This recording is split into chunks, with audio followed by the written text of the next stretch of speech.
Now, you yourself never did drugs. Who, me? Yeah.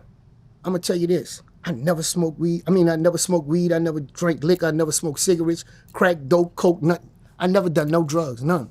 But my dad, listen to this. My dad was who raised me. My dad, he, you know what I'm saying, and he smoked weed every day. Every fucking day he smoked weed. So basically weed was the goddamn aroma in our house. When you come into weed, our house, you smell weed.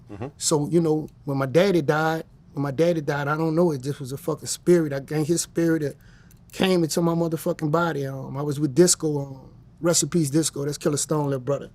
And we was riding in the truck, and Disco had laid up there and said, man, you need to smoke. I'm like, nah, I ain't fucking smoking, man. He said, man, just try it one time. You know what I'm saying? And I hit the weed, and ever since I hit the weed that day, I've been smoking ever since. Yeah, but right now to this day, they'll tell you I'm a bitch when it comes to liquor. I don't drink no fucking liquor. I like to stay focused. If a nigga come try to give me a drink, I'm gonna think you trying to get me drunk to do me something. I do not drink liquor. I don't use no type of drug, no type of pills, none of that. I practice health and wellness. I don't put nothing in my temple, none of that. Yeah, I mean, I smoke weed myself. I'm gonna smoke the fuck out of some weed. You need to get my weed if you smoke weed. I heard about this. Yeah, definitely. The OG. Fucking right. The OG strain. Yeah, I gotta get some because I saw you have a whole growing situation going on. Looks dope. It's basically, you know what I'm saying, growing big. You ever heard of the Upper Peninsula of Michigan? That's a whole nother fucking town of Michigan. You got to go over the bridge, and they got these white motherfuckers stay over there, and no black people over there, and they run their shit the way they want. They own government, they own law, they own everything. But you know what they do? Them motherfuckers love weed. So I went over there, and I even sold my strain in Upper Peninsula. It's like in 3 dispensaries over there. That's what's up. I was like a fly in a fucking bowl of milk over there, for real.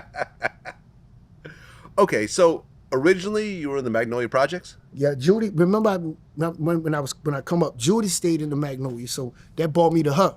You know what I'm saying? And as a kid, I came up in the project, you know what I'm saying? We stayed back there a long time. Okay, what age did you move out of the Magnolia? What the age I moved out? Yeah. I never moved out. Even when I left that bitch, I still came back. Now, you can say with age, my parents moved out. Your family moved out at one point. My daddy built a house on Marengo Street. It's uptown. It's down the street from the Magnolia. And he built a house on Marengo Street, you know what I'm saying? And when we left the project and we went on the Marengo Street, that's like in the 12th wall, he built a house right there. We stayed there for, like, you know, coming up. But I always went back to the fucking project because that's where my friends was at. That's where everybody was at. That's where I learned how to do every fucking thing at. You know, the neighborhood was pussy to me. I have to be in the projects. Well, you're growing up in a 2-family home with a stepbrother and, you know, your dad and your stepmom. And your stepsister. And your stepsister also? Yeah. And you've always spoken highly about your family. It seemed like you were in a good family. But you go to school and you started, you know, messing up a lot. You burned a garbage can at one point, set off the alarm, and then at one point they actually had to put you in the school for bad kids. Yeah, they put me in Agnes L. Bull Wheat, and Bull Wheat was they had a special class in there for disruptive students. See, you have 2 things in school. You have ED and you have BD. The ED is for emotionally disturbed. That's when you got fucked up emotions. And BD is for behavior disorder. I fell under the category of BD because I was just a bad motherfucker. I won't fight every day. I won't talk shit to the teacher. If you're a substitute teacher, you're not my teacher, bitch. I'm not listening to nothing that you talk to me about, you know, and that's how I was in school. And I liked it, a lot of attention. So that's why I burned the garbage can up and, you know, did a lot of fighting and all that shit, you know what I mean? You know, and that's just the way it was, bro. Well, when you got home and your dad found out and your stepmom found out, what would happen? I get ass whooping like a normal kid. Ass whoopings was prime. It just was how long you was gonna get one for. Sometimes you get a 5-minute ass whooping. Sometimes you get a 2-minute ass whooping. Sometimes you get a whole day ass whooping. Every time your mom or daddy see you, come your fucking ass here. You know, so ass whoopings, and I'm cussing to that. Well, you talked about the documentary that when you were younger you used to rob people.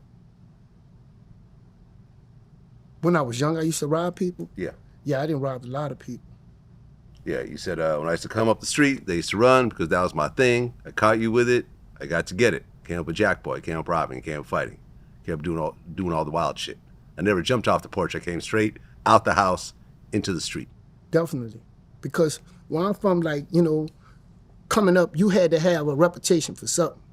And the reputation that I had was the reputation that everybody wanted. You know what I'm saying? The Jack boy. You heard me? You do shit, you know, culture with it, gotta get it. You had to have nuts to do that.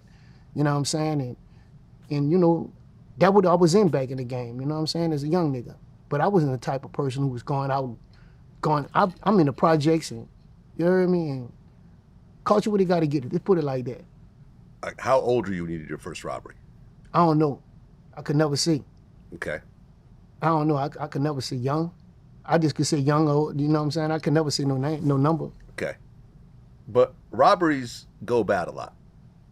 Huh? When you do a robbery, you don't know what the other person's going to do. Yeah. You know. But it's not about going bad. It's about you got the nuts to do it, not giving a fuck. Because most people that rob don't give a fuck. If I do you something, if I'm coming to do you something, you think I give a fuck about what you got? You have a gun. You know, they got motherfuckers get robbed and get the gun took from them. They got motherfuckers that know you got a gun, bitch, give it up. Don't you fucking move, don't you, bitch. Don't you fucking put your hands down, bitch. Put your hands in the air. You know what I'm saying? I take your fucking pants off. Now I take your pants off, you gonna run down the street buck naked? Or what you gonna do? You gonna hide for shelter. You gonna get your bitch ass in the alley until I'm gone. You know what I'm saying? And that was the thing, man, you heard me? And they ain't give a fuck about, you know, no, it wasn't no scheme ass robberies, bro. The scheme ass shit is some pussy shit that just came on since COVID. See, COVID made it legal for you to wear a mask. You know what I'm saying? Back in the day, if you had a mask on and you come up the street, you liable to get killed. Right now, you got a mask on, you come up the street and like, what's up? Mask is part of the uniform. It's part of your outfit now. You know what I'm saying? Back when I was cut up, you have a mask on and walk your fucking ass in a project or come down any one of them streets, nigga, you gonna get your ass knocked off. Straight up.